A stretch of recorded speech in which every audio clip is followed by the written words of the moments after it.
The FBI got onto it.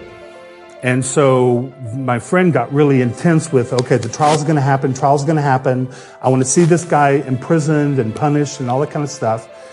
But I could tell it was holding him back. His energy was low. His eyes looked tired.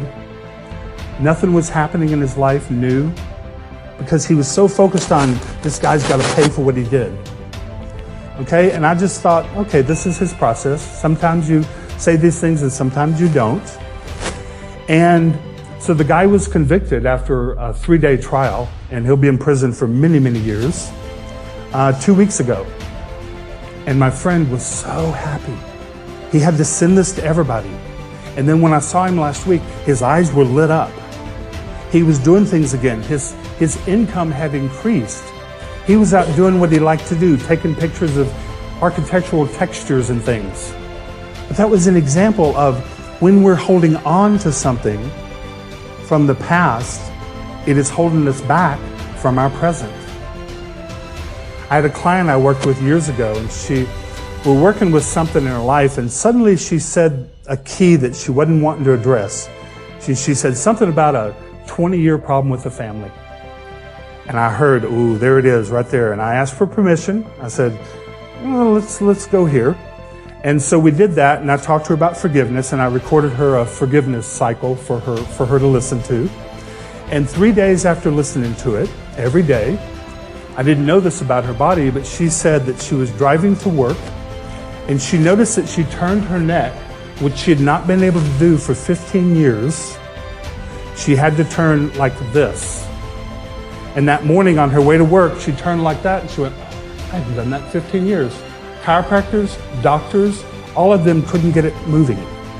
Once she did the forgiveness, her neck was moving.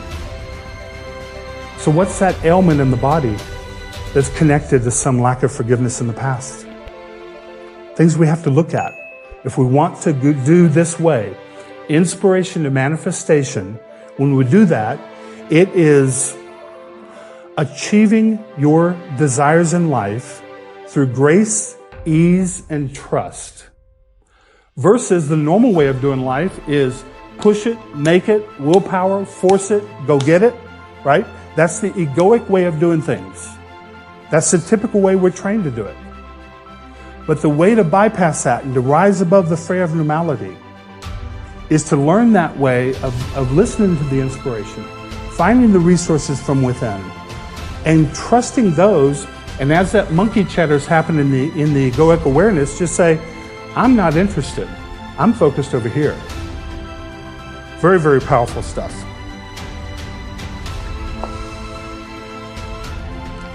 If we could see, if we could hear, if we could understand, if we only realized the presence of the all, what could we not do? Does that thought inspire you? What could you not do? In other words, once you do imagine it, feel it, think it, see it, hear it, understand it, what can you do? As long as it's within your heart, as long as it's within your being, there is not a single mountain that is too high. And in fact, you won't have to climb the mountain. The mountain will be removed as an obstacle at some point. So it's very good to notice this. Now, the other thing is getting to manifestation. We have this idea, but where's the resources? Where's the people? There's a story, in fact, this lady spoke at what this used to be called New Vision Church of Religious Science more than 10 years ago. And she wrote a book, Mutant Messages from Down Under. And she would, yeah, remember? And her name, anyway, you have to look up the book. But she went on a walkabout with the shamans in Australia. And at one point they were looking for water, desperately looking for water. And they were out here doing everything out here looking for water. And she said that she just kind of gave up. And she sat down on a rock and she's like, we need water. And she got into that state. And she put her hand down, and there it was right behind the rock. It appeared to her. So in the now moment are all the answers, all the resources, all the energies needed. But we have to realize that if we're busy doing this in this egoic awareness, in this physical world, the logical mind, which is about the egoic awareness, only knows past and future. The logical mind is busy stirring up the past to create the future to be the same as the past. That's all it knows how to do. That's why we get stuck in patterns. It takes that intuitive inspiration, and it takes that moving into the intuitive mind, which is simply breathing, closing your eyes, relaxing. The intuitive mind opens up, and you are in the now. Because when we do treatment, it's in the now. When you do meditation, it's in the now. And in that now, to me, it's like going through the looking glass. Remember Alice in Wonderland? She saw this mirror or this glass, and she went through the glass, and suddenly there was a whole other world that looked a little different, to say the least, from the physical world. But in that looking glass, as we sit there and hear that inspiration, we say, okay, show me. Where's the resources? Where's this piece we need? The answers come to us there. That's where the answers are on how to manifest it. In fact, that's what I'm doing when I lead these 40 days of meditations in the morning. And for those that are new, the Abundance book by John Randolph Price has 10 statements of principle concerning abundance. And we repeat those 4 times as part of this class. So every morning at 8:30, and you can check out our website, the call-in info is there and all that. Every morning at 8:30, I'm leading a 15-minute guided meditation on the day's principle. And in that principle, we're looking at what does this actually mean? What does it look like in life? We're like taking it from just a sentence to what is the life inside of that paragraph? What's the life inside of that statement? And it gives us new things to consider.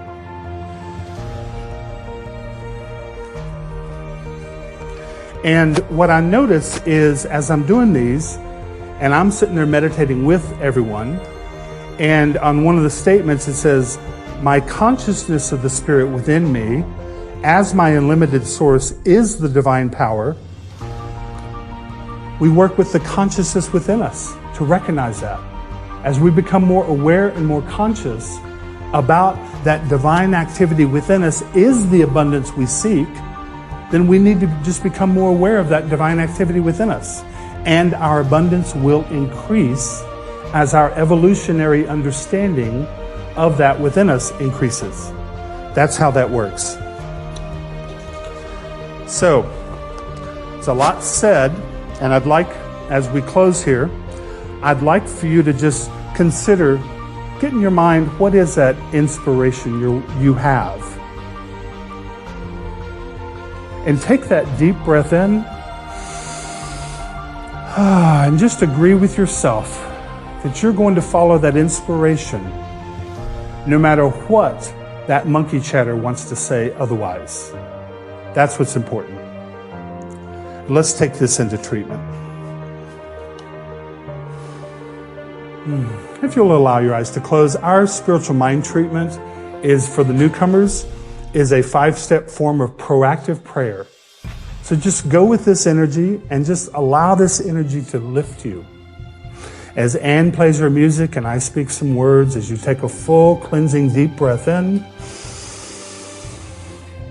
and on the exhale you release, you relax, and you let go, and you just feel yourself settling into that presence.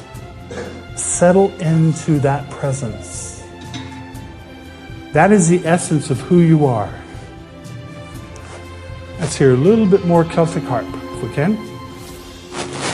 And in that presence, there is that one source, that God, that divine essence, that is the source, the creator, the sustenance, the nourishment, the guidance, and the substance of all that is in this life. That presence is magnificent as we see the magnificence of the lavish abundance in this world. by looking through the man-made space missions and see the trillions and trillions of infinite numbers of stars and galaxies. We see a beautiful diversity of God's creations on this planet in the form of plants, animals, people, ideas. That diversity comes straight from God. And we see God as that sort of blanket of energy that covers all of humanity, known and unknown, seen and unseen. And this blanket is a love intelligence blanket connecting all. Because there is that one mind, that one heart. And as the mystics have said, that one mind and that one heart is us. Each of us is created in the image and likeness of God. Each one of us exists as that God presence. It is closer to us than our heartbeat because it is the blood, it is the heart, it is the intelligence that beats the heart, it is the nutrients from the blood. There is no place where God is not. It is everywhere. It is all one. And so we just allow those areas where we feel separate from God, just allow them to be merged into the oneness. As I speak my word for each person here today, that if anyone is experiencing lack, just take a breath in and breathe in the principle and the law of abundance. Look at this planet, look at this life. There's abundance all over, and that abundance is within. So just put your attention on abundance in that area. For anyone who may be confused about life, let's recognize that there is that one mind, and that one mind is clear. There is that one heart, and that one heart is clear with guidance. And so I know that for anybody that's seeking clarity, that they lift up out of the egoic awareness into the God presence, the God mind, and they ask for clarity and they receive it. And I just give thanks for everyone's hearts that's here, everyone who brings love to this community, everyone who participates, everyone who makes this possible. I give thanks for everyone in their own lives as they go about their lives this week.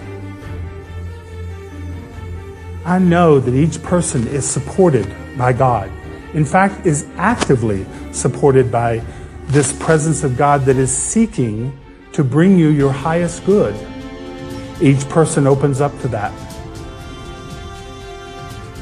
So I see this upliftment happening through everyone here.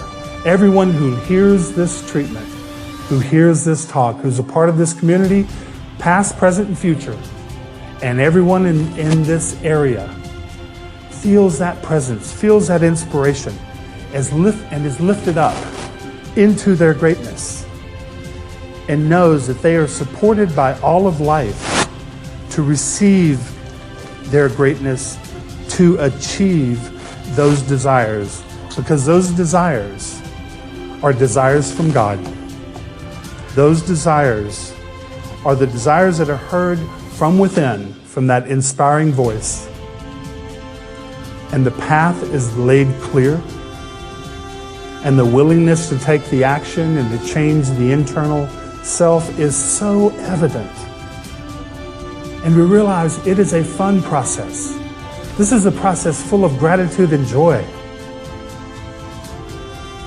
So let's shift into gratitude and joy and give thanks that this life is created such that whenever there is anything in the world of condition that is not to our liking, we simply turn our awareness away from that and turn within to the presence of all, of that all one, of that divine presence.